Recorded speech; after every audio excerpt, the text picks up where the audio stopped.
A speeding bus hit and killed the two students on Sunday. Now, the protesters are calling for the arrest of the driver and better road safety measures.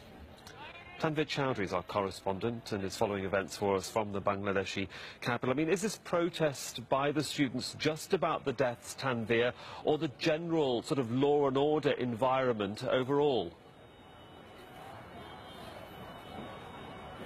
I think it's an overall frustration. I mean, we have seen protests by the students over quota reform. That has not been accepted by the government. Many of the students were beaten up by the government party students. Now, this is a very unprecedented, because you can see students as young as 9 years, 10 years old in the streets.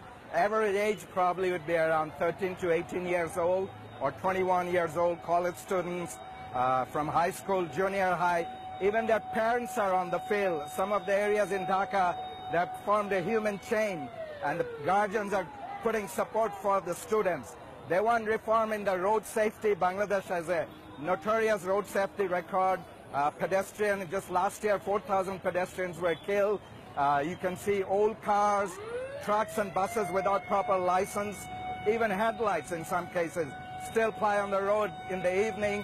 They want some sort of major reform in the transportation system.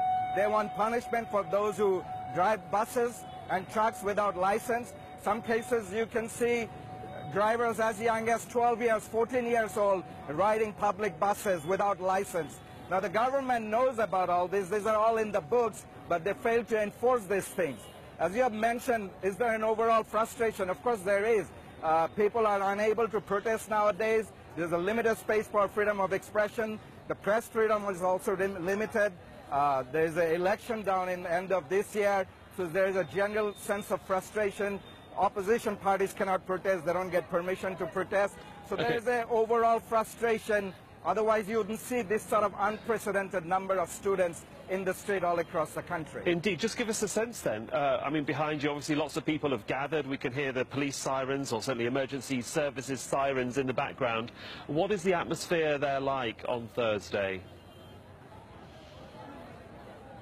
Okay, I'm in a place, this place is called Farmgate. It's one of the busiest intersections in the city. You don't see as much traffic. Behind me, a bunch of students have gathered. They're chanting slogan, "We want justice," and all other